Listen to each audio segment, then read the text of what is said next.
So hello my dear students, बात चल रही है रेडियो एक्टिविटी के बारे में। Atomic structure and radioactivity के बारे में हम बात कर रहे हैं। हार्मफुल इफेक्ट्स ऑफ रेडिएशंस के बारे में अब हम बात करेंगे। इससे पहले हम बात कर चुके हैं सोर्सेज ऑफ हार्मफुल रेडिएशन। इससे पहले हम बात कर चुके हैं अल्फा, बीटा, गामा, डीके क्या होते हैं, रेडियो एक्टिविटी क्या होती है। और अभी हम बात करेंगे कि रेडियो एक्टिविटी की जो रेडिएशंस होती हैं उनसे आपको क्या क्या हार्मफुल इफेक्ट हो सकते हैं। तो चलिए सबसे पहली बात करते हैं।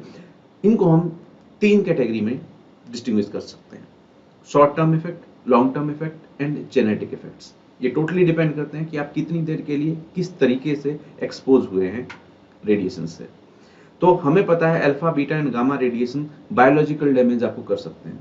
तो क्या क्या नुकसान आपको हो सकते हैं? हेयर लॉस हो सकता है, डायरिया हो सकता है, आपकी जेनेटिक म्यूटेशन हो सकती है, आपकी नेक्स्ट जनरेशन के ऊपर फर्क पड़ सकता है, बहुत सारे प्रॉब्लम आपको हो सकते हैं। तो सबसे पहले शॉर्ट टर्म इफेक्ट के बारे में बात करते हैं। अगर by accident if you get exposed for a very small amount of time, तो आपको क्या हो सकता है? आपको डायरिया हो सकता है, आपको सोर थ्रोट हो सकता है, लॉस ऑफ हेयर हो सकता है, फीवर आ सकता है। तो ये सब आ जाते हैं आपके शॉर्ट टर्म इफेक्ट के ऊपर if you are accidentally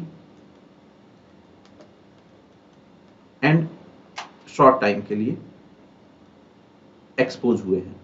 long term effects में आपके पास आते हैं कि लॉन्ग टर्म इफेक्ट्स में क्या होता है कि अगर मान लीजिए आप एटॉमिक रिएक्टर्स में काम कर रहे हैं लाइक बीआरसी एंड आप गलती से एक्सपोज हो जाते हैं, तो क्या हो सकता है?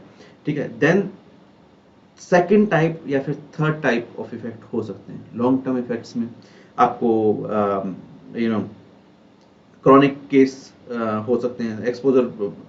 अब हमें पता है कि प्रेग्नेंट वुमेन को एक्सरे से एक्सपोज नहीं किया जाता, ये मैं आपको पहले भी बता चुका हूँ। अगर बाई चांस वो एक्सपोज हो जाते हैं तो ट्यूमर से लेके कैंसर तक कुछ भी हो सकता है, not only to the women but also to the baby, to the next generation. तो लॉन्ग टर्म इफेक्ट्स में आपको क्या हो सकते हैं? आपको हो सकता है कैंसर, आपको हो सकता है ट्यूमर, आपको ये सब चीजें हो सकती हैं लॉन्ग टर्म इफेक्ट में। ये जो होते हैं शॉर्ट टर्म अक्सर रिकवरेबल होते हैं, और ये जो होते हैं इररिकवरेबल होते हैं। इनको आप रिकवर नहीं कर सकते। यहां तक तो बात हो रही है कि जो आदमी एक्सपोज या जो भी एक्सपोज हुआ है वहां तक ही लिमिटेड है short term and long term effects.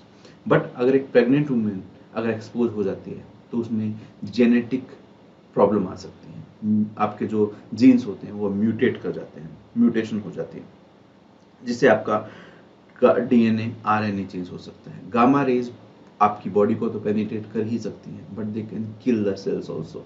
It can be very very harmful for the baby if a pregnant women is expose to the X rays. तो ये उनके कुछ हेयर सेल्स से लेके, मतलब उनके जेस्ट्रो इंटेस्टाइनल ट्रैक्ट से लेके रिप्रोडक्टिव सेल्स, डीएनए, आरएनए, कुछ भी आप का हार्म हो सकता है। Uncharged neutrons cause biological damage. We know that gamma rays आपकी बायोलॉजिकल डैमेज काफ़ी हद तक कर सकते हैं। जहाँ पे हम इनका यूज करते हैं कैंसर को रिकवर करने में, ये आपको हार्मफुल इफेक्ट भी दे सकते हैं। तो you need to be knowing all these effects that can happen because if you are exposed to the harmful radiations like alpha, beta and gamma. So these are some of the harmful effects of alpha, beta and gamma rays, or you can say it is the harmful effect of radioactivity.